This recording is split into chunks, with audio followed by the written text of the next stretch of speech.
مولانا بلال صاحب، یہ جو سیدی اعلیٰ حضرت رحمۃ اللہ تعالیٰ علیہ کا شعر ہے قصیدہ معراج کے اندر، حجاب اٹھنے میں لاکھوں پردے، ہر ایک پردے میں لاکھوں جلوے، عجب گھڑی تھی کہ وصل و فرقت، جنم کے بچھڑے گلے ملے تھے. اس سے بعض لوگ اعتراض کرتے ہیں کہ معاذ اللہ کہ یہاں پہ سیدی اعلیٰ حضرت رحمۃ اللہ تعالیٰ علیہ یہ بتانا چاہ رہے ہیں کہ اللہ پاک نبی پاک علیہ الصلوۃ والسلام سے گلے ملا. تو آیا اس بارے میں آپ کیا کہتے ہیں؟ ان کی غلط فہمی کیسے دور کریں؟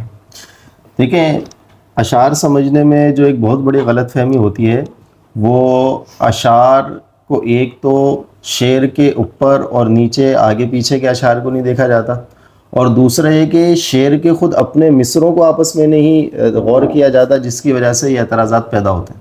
تو امام اہل سنت رحمۃ اللہ تعالی علیہ کے شعر کے اوپر بھی جو اعتراض ہے، وہ دونوں مصروں کو جب ملا کر نہیں دیکھا، دونوں مصروں کی آپس کے اندر ان کا ربط نہیں دیکھا، تو یہ اعتراض پیدا ہوا.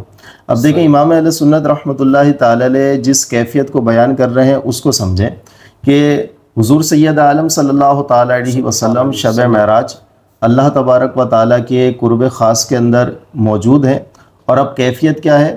حجاب اٹھنے میں لاکھوں پردے.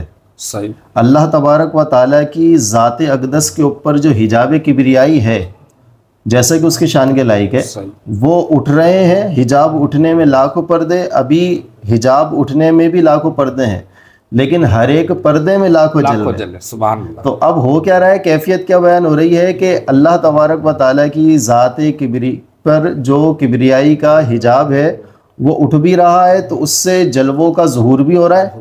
لیکن چونکہ حجاب کبریائی ابھی بھی باقی ہے، تو حجاب کی جو کیفیت ہے وہ بھی موجود ہے، تو جلوے بھی ہیں اور حجاب بھی ہے. اب اگر آپ حجاب کی طرف دیکھیں تو یہ فرقت کی کیفیت پیدا ہو رہی ہے کہ خالق و مخلوق کا فرق تو ابھی بھی باقی ہے. لیکن حجاب اٹھتے ہیں تو اللہ تبارک و تعالیٰ کے جلوے، نور کے جلوے بھی ظاہر ہوتے ہیں، تو اس سے وصل کی کیفیت پیدا ہو رہی ہے، ملاقات کی کیفیت پیدا ہو رہی ہے.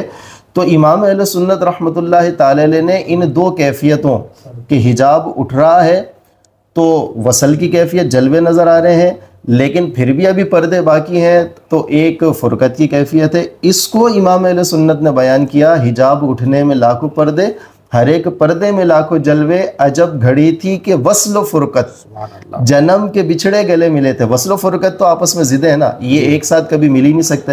جب سے اللہ تعالیٰ نے ان کو پیدا کیا، یہ آپس کے اندر کبھی ملے نہیں کہ ضدین ہیں.